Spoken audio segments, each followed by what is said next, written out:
Bonjour les amis et bienvenue sur ma chaîne. Je vais vous présenter aujourd'hui une application tout à fait géniale qui va vous donner encore plus de plaisir à utiliser votre DJI Spark. Il s'agit de l'application Spark Pro du développeur Michel Vagnetti. Quand le Spark est sorti, la compagnie DJI n'a pas offert au public, avec l'application DJI Go4, toutes les possibilités de vol dont le Spark est capable. Malgré tous les modes de vol offerts par l'appli DJI Go4, il manquait en effet le vol avec les waypoints. Le Spark est tout à fait capable de voler en suivant des waypoints et de s'orienter durant le vol sur des points d'intérêt. Le tout programmable avant le vol à la maison. Il a fallu attendre que des développeurs indépendants créent des applis pour faire des vols en waypoint. L'appli Spark Pro du développeur Michel Vagnetti est tout à fait géniale. Elle offre une préparation de vol complète avec une facilité de programmation simple et intuitive. L'application Spark Pro va vous permettre de programmer un vol en suivant des waypoints, en orientant la nacelle de la caméra sur des points d'intérêt, le tout à la maison et ensuite de l'exécuter sur le site que vous aurez choisi. Je vais commencer par vous présenter l'interface de l'application Spark Pro et dans un prochain vidéo, je vous montrerai la programmation complète d'un vol.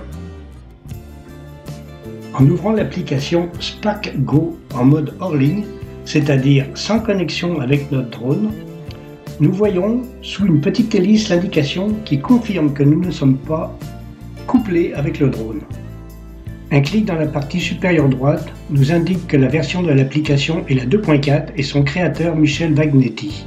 En glissant la page suivante, nous avons d'autres avertissements. Le premier nous recommande de ne pas voler près des tours ni des pylônes électriques car ces derniers peuvent affecter le signal GPS et la boussole aussi bien du drone que de notre portable. Ne volez pas près d'eux, cette application est faite pour voler en air libre. La page suivante nous recommande de ne pas voler en zone urbaine, de ne pas voler par mauvaises conditions météo, de respecter les lois et les règlements de son pays. Chaque pays a maintenant des lois spécifiques pour le vol des drones de loisirs. Et la dernière page nous indique que le pilote est le seul responsable de l'opération de son drone et que le développeur de l'application n'est pas responsable d'aucun accident causé par l'utilisation de cette application. Dans le coin en bas à gauche et de haut en bas, en cliquant sur la première icône, nous avons la liste de toutes les missions que nous avons créées et sauvegardées et la possibilité d'en créer de nouvelles, ce que nous verrons plus tard. L'icône du milieu ouvre le journal de vol Flight Log où seront listés tous les vols que votre drone aura effectués avec l'application. Et l'icône du bas nous donne accès à des manuels et des tutoriels sur cette application, ainsi qu'un manuel détaillé sur toutes les fonctions de l'application et comment les utiliser. Maintenant, nous allons connecter notre drone et notre télécommande à l'application. La page de l'application est maintenant un peu différente. Nous voyons notre télécommande, notre drone et la fréquence à laquelle nous sommes connectés et l'indication Tap to Start, toucher pour commencer.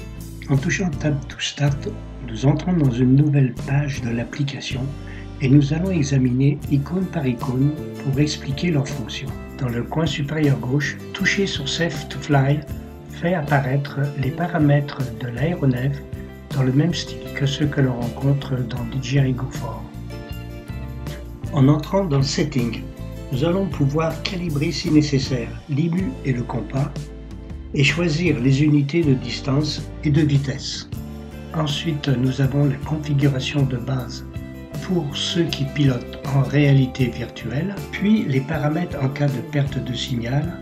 Le drone retourne à une altitude de 30 mètres, soit il reste sur place, soit il atterrit, soit il retourne à la maison.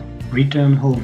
Et ensuite, nous pouvons configurer les limites de distance et la limite d'altitude. En cliquant sur la petite roue, nous retournons à la page de configuration et de calibration. Ensuite, l'icône pour Return Home et les 3 petits points nous donnent la vue plein écran, la vue avec réalité virtuelle et les waypoints. Dans le coin inférieur gauche, la petite icône nous indique l'angle d'inclinaison de la caméra, puis en dessous, les icônes nous indiquent la vitesse du drone, sa distance et sa hauteur. Puis l'icône de décollage si les conditions sont sécuritaires et l'icône de mode de vol, soit en mode ATI, sport ou GPS. Ensuite, l'icône des capteurs, la force du signal Wi-Fi. Une tape sur les 3 petites icônes suivantes fera apparaître une carte avec la position respective de la télécommande et celle du drone. Les icônes suivantes nous indiquent le nombre de satellites, le niveau de batterie du drone, de la télécommande et du support de l'appli Spark Go. Et enfin, nous avons l'icône de réglage de la caméra qui sont en tout point semblables à ceux de l'application DJI Go 4. Et maintenant, allons faire un petit vol pour tester le comportement du Spark avec cette application. Ouvrons l'application et connectons le Spark. Touchons Tap to Fly. Nous allons vérifier les paramètres de vol. Puis nous allons pouvoir décoller pour faire un tout petit vol pour tester le comportement. Après le décollage, The home point has been updated. Please check it on the map. le comportement du Spark est tout à fait correct. Nous voyons sur l'écran que tous les paramètres sont aussi corrects. Le vol est très stable. Le contrôle se fait tout aussi bien qu'avec DJI Go 4. Et maintenant, un petit aperçu d'une mission avec les waypoints.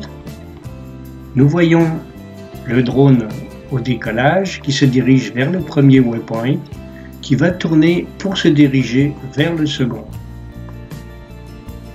Et ainsi de suite tout le long du parcours.